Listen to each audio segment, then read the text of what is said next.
So, you have probably heard people talking about Bitcoin, maybe you saw it on the news, or maybe a friend mentioned it. They might have said it's making people rich, or maybe they said it's super risky. Let's break it down in a really simple way. Imagine you have money, like dollars or euros, but instead of being a paper bill or a metal coin, this money is completely digital. It only exists on computers. That's basically what Bitcoin is. It is a type of digital money or cryptocurrency that you can use to buy things online. It's like having cash but for the internet. You can send it to anyone, anywhere in the world, almost instantly. The big idea behind Bitcoin is that it's decentralized. That sounds like a complicated word, I know, but it just means that no single person, company, or government controls it. Think about your regular bank account. A bank controls your money.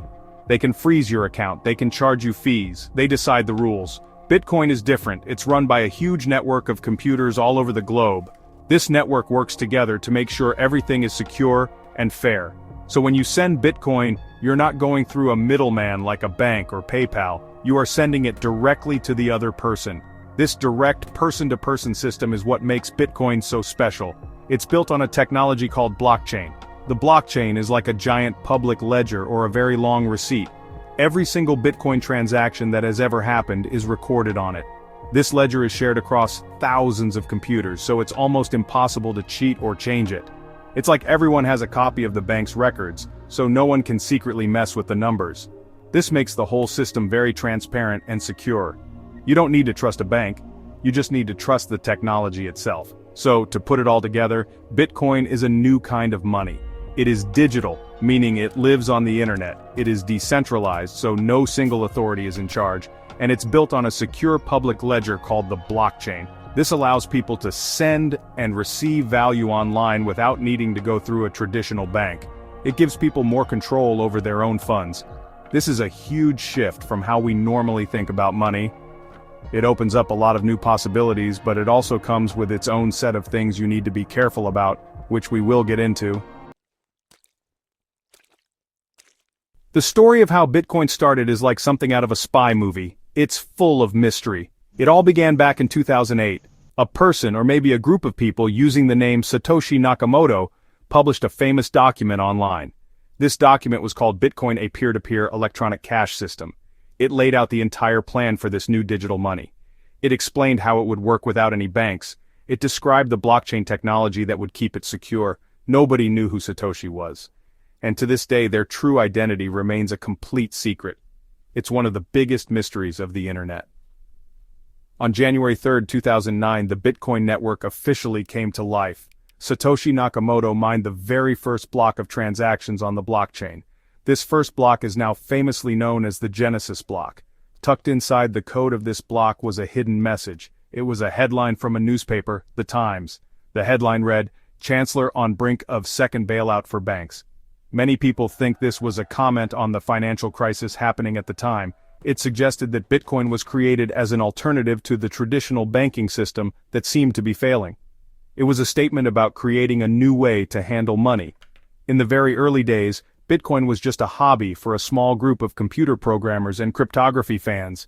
It had basically no value. In fact, one of the first real-world transactions was famously for 2 pizzas. In 2010, a programmer paid 10,000 bitcoins for 2 large pizzas. At that time, 10,000 bitcoins were worth about $41. Today, that amount would be worth hundreds of millions of dollars. It's a crazy story that shows just how much things have changed. It started as a tiny experiment among a few tech experts and slowly started to grow as more people heard about it. Satoshi Nakamoto continued to work on the Bitcoin project for about 2 years. They communicated with other developers through emails and online forums, but then, in 2011, they just disappeared. They handed over control of the project to a few other key developers and vanished from the internet. They have not been heard from since.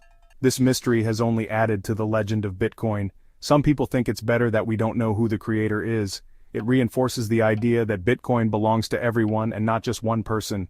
The creation was a gift to the world, left to grow on its own. So, how are people actually using this digital money in 2025? Well, one of the most common uses is as an investment. A lot of people buy Bitcoin hoping that its value will go up over time. They treat it like digital gold. Just like gold, there is a limited supply of Bitcoin. There will only ever be 21 million bitcoins in existence. This scarcity is one reason why some people believe its price will increase as more people want to own it. They buy some, hold it in a digital wallet, and hope to sell it for a profit years down the line. It's a high-risk, high-reward strategy for sure. Beyond just investing, some people use Bitcoin for sending money across borders. Imagine you work in one country and want to send money home to your family in another. Using a traditional bank or a wire transfer service can be slow and expensive. They take big fees and the exchange rates are not always great. With Bitcoin, you can send money directly to your family's digital wallet in minutes. The fees can be much lower, especially for large amounts. This makes it a very powerful tool for people all over the world. It cuts out the middlemen and makes global payments much more efficient. Of course, you can also use Bitcoin to buy things. More and more businesses are starting to accept it as a form of payment. You can buy anything from a cup of coffee at a local cafe to a new car from certain dealerships. Big companies like Microsoft and others have experimented with accepting Bitcoin for their products and services. It's not as common as using a credit card yet, but it's growing. People who use it for shopping like the security and the fact that they don't have to share their personal bank information with the merchant. It adds a layer of privacy to their spending. However, there are also some big concerns. The price of Bitcoin is incredibly volatile. That means it can go up or down very quickly. You could buy something and the next day the Bitcoin you spent could be worth twice as much or half as much. This makes it risky to hold. Another concern is security. While the Bitcoin network itself is secure, you are responsible for protecting your own digital wallet. If you lose your password or get hacked, your Bitcoin could be gone forever. There's no bank you can call to get it back. This is why people say be your own bank, which comes with a lot of responsibility. Looking ahead, the future of Bitcoin is a topic of huge debate. There are two main camps.